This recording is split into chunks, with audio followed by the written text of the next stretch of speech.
Vietnam, 1967. It is a summer day in the Song Ve Valley and the heat is unbearable. Although the climate is not at all pleasant, the region offers unparalleled views. The clear sky is an intense blue, and on the horizon, you can see the hills and endless groves of trees. The farmers of the region prepare for another day of work in the rice fields. They think this will be a normal day, but they are wrong. There are just a few hours left until their lives change forever. At one point, in the distance, they see a group of men approaching. When they get closer, they see that they are uniformed from Uncle Sam's army. What they don't know is that it is the Tiger Force Troop, the most ruthless American combat unit. Today, in this new episode of Military History, we will tell you all about the Tigers, the most savage soldiers of the United States in Vietnam.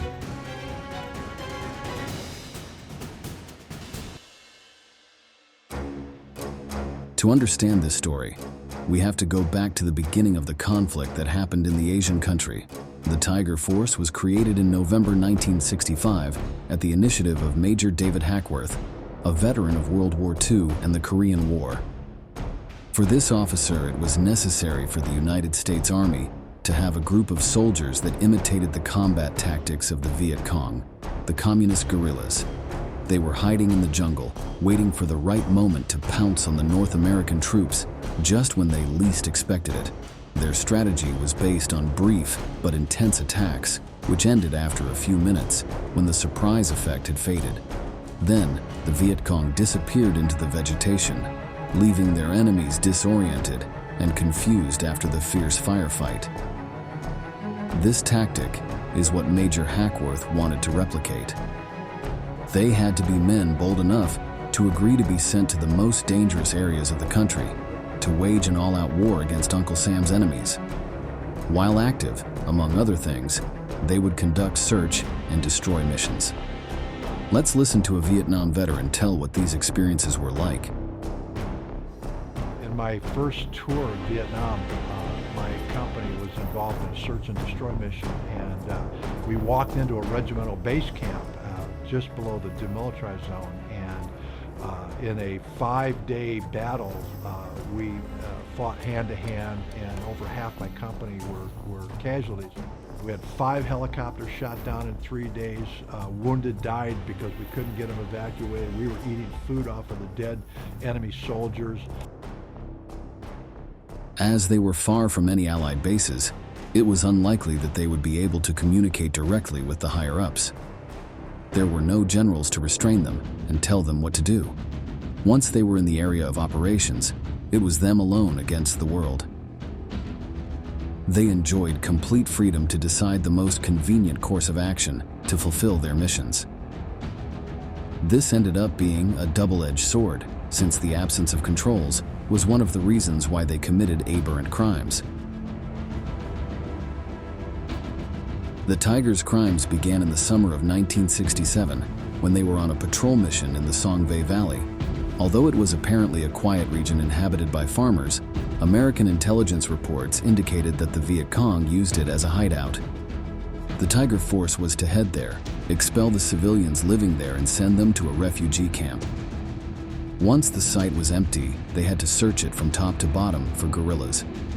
American senior commanders decreed that the valley was a free fire zone, which in practice meant that the Tigers could fire at will. But there was no one to ensure that they complied with the rules of military conduct. The Americans had to ensure good treatment for the Vietcong who surrendered. That is what we can see in the following audio-visual record, where an American asks a Vietnamese child to translate his words and offer an honorable capitulation to some guerrillas hidden in the mountains. Tell him to call the VC, and the VC can come in. We treat them number 1, too. Tell them to come in, bring their rifles, come in, we give them food, water, everything.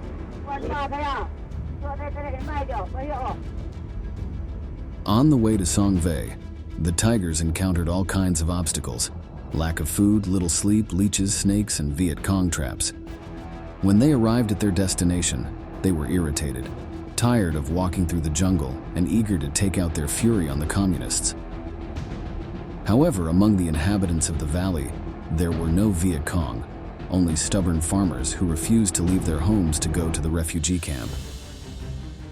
The Americans and the Vietnamese got into an argument, which ended up becoming so heated that it caused a tragedy. A peasant, fed up with the Western invaders, pulled out a gun and opened fire. The Tigers responded with a volley of gunfire that killed him instantly, but the hail of bullets also hit one of the village huts. Upon inspection, they found that they had killed a woman and her newborn baby. The Americans naturalized this type of incident, classifying them as collateral damage, that is, as misfortunes that could occur in a confrontation and that were difficult to avoid. After committing the murders, the troops adopted a much more aggressive attitude, pushing and hitting those who still did not want to leave the town.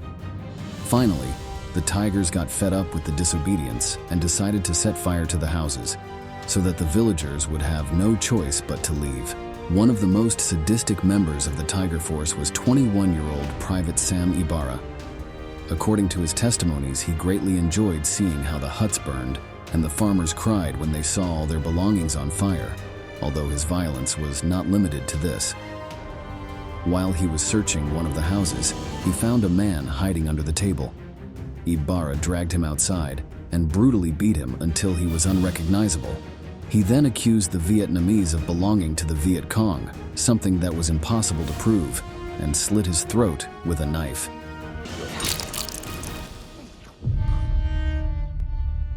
Although the other Americans were surprised to see such a spectacle of blood, none of them tried to stop him, nor did they report him. This was Ibarra's first murder, but it would not be his last. In the following years, he would become the most bloodthirsty tiger in the pack. A few weeks later, while still in Song Ve Valley, the men of the Tiger Force became intoxicated and went out to patrol the region under the influence of alcohol. Discipline was not one of the unit's strong points, as one of the drunks was the group's commanding officer, Lieutenant James Hawkins. When they were walking along a road, they ran into an old man. For no apparent reason, they began to hit him with the butts of their rifles, leaving him lying on the ground in the middle of a pool of blood. A few soldiers detained the attackers, claiming that it was wrong to mistreat civilians and that their duty was to protect the innocent. Tired of his troops arguing, Hawkins took his rifle and opened fire on the dying old man, ending the debate. The next day, the lieutenant did something similar, shooting two Vietnamese women who approached him to ask him something. One of his men, furious at the ease with which the officer killed innocent people, asked him why he behaved like that. The answer was as brief as it was chilling. Everything you see in this valley belongs to us. For the Tiger commander, his actions were justified since the North American authorities had declared that Song Ve was a free fire zone. As the months passed, almost everyone in the Tiger Force became involved in robberies, rapes, and murders. Every time they inspected a village, they ended up wreaking havoc and leaving scorched earth. It was strange that a tiger had never shot an innocent person, to the point that clandestinely executing a prisoner became a kind of initiation ritual for the troops. Only when a Vietnamese civilian was killed for the first time was a soldier considered a true member of the unit. Here we can see a Vietnam veteran talking about the feeling of taking a life. Fear to kill, okay. The thing for lust, okay, because you become highly sexed, okay, everything's full throttle. But the adrenaline, okay, becomes a way of life, and it cannot go back to normal again, and so living on the edge. A sergeant once ordered one of the unit's medics, Barry Bowman, to kill an unarmed prisoner. The phrase he used was the following: "Come on, it's time for you to lose your virginity." Bowman, whose profession was saving lives and not taking them, refused, so the sergeant pulled out a pistol and shot the Vietnamese man down at his own expense. These types of stories began to become increasingly common, accounting for the Tigers' rapid descent into madness. In their moments of rest, they laughingly recounted their most horrific crimes, boasting of the evil they had caused, although they never admitted that the victims were civilians. but classified them as Vietcong. Of course, in the vast majority of cases, they had no way of knowing if they were indeed guerrillas. However, so that their consciences would be clear of guilt, they preferred to assume that they were enemies. Sometimes it was clear that this was a ridiculous excuse to display their cruelty, such as the time they came across two blind old men. The Americans accused them of being communist spies who were watching the roads. It occurred to no one that this was crazy, since they were two blind people. For the Tigers, there was no need to gather evidence. The elders were executed on the spot. Another time, while they were looting a village and mistreating its inhabitants, a Buddhist monk lectured them and cursed them. The Americans' response was to shoot him at point-blank range and then plant a grenade in his chest and destroy him with the explosion. Sam Ibarra, whom we mentioned earlier, adopted some chilling customs that gave him the reputation of a monster. The soldier liked to wear a necklace of human ears around his neck. He went so far as to carry a jar of vinegar in his bag, where he placed the ears that he ripped from the corpses of his victims to prevent them from rotting. Although he was always a violent man, they say he became worse after the death of one of his Tiger Force comrades, Kenneth Green. They had met as children, went through adolescence together, and joined the Army at the same time. As adults, both joined the Tigers unit and became an inseparable duo. Their friendship ended tragically on September 29, 1967, when Green was shot and killed by a Vietcong sniper. Upon losing his partner, Ibarra entered a state of madness from which he could no longer escape. Since then, he dedicated his life to avenging his comrade, tormenting every Vietnamese who crossed his path. His behavior was so erratic that he ended up being too dangerous even for the Tiger Force. For example, he went so far as to murder a Vietnamese baby and threatened to kill the Tigers who had seen him. In early 1968, the unit's officers decided to transfer him to an artillery unit so they would not have to continue dealing with him. It is not known exactly what the troops did in 1969 and 1970, since there are no records or testimonies, although it is suspected that he continued to leave a trail of corpses behind him. In 1971, a former member of the Tiger Force reported the crimes of his comrades to Army authorities. The episode that caused the greatest surprise was the murder of the baby. Senior officials ordered an investigation into the actions of the Tigers in order to determine whether the complaint had merit and whether these crimes were common.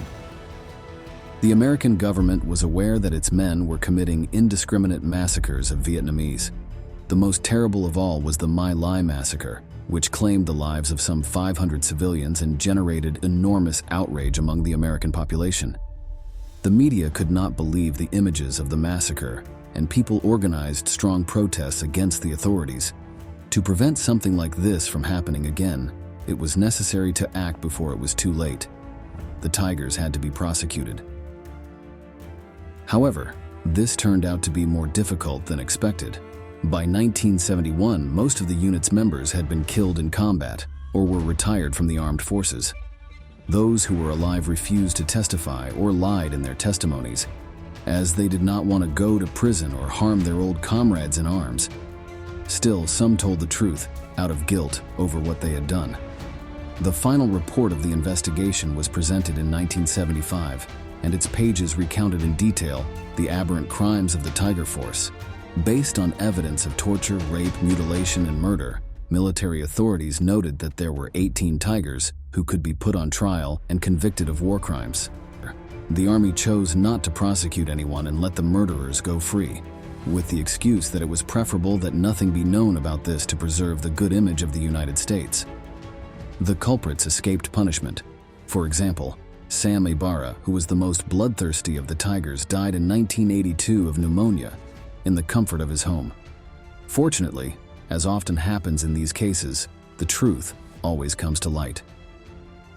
In 2002, two journalists, Michael Salla and Mitch Weiss, discovered declassified government documents that talked about the Tiger Force. Here you can see Salla talking about this. Eventually, the Army finally, after several, admitted to the existence of a Tiger Force investigation. but we were not going to see these records because what they said was the privacy of the soldiers. These are the kind of responses reporters actually want to hear because they realize they're hiding something. There's something that we need to know that they don't want us to know. In 2003, journalists published a series of articles recounting the troops' crimes, and although some of them were still alive, such as Lieutenant James Hawkins, they did not apologize for their actions. As you can see, the Tigers did not receive a sentence commensurate with their crimes, and the victims' families never obtained justice. Today, the Tiger Force is remembered as one of the most ruthless units of the Vietnam War, and is an example of why soldiers need to be strictly monitored by their superiors. We reached the end of the video and we want to ask you, do you think it is fair that the Tigers have not paid for their crimes? Leave us your answer in the comments box below, and don't forget to subscribe to our channel to learn about many more military events that left their mark on history.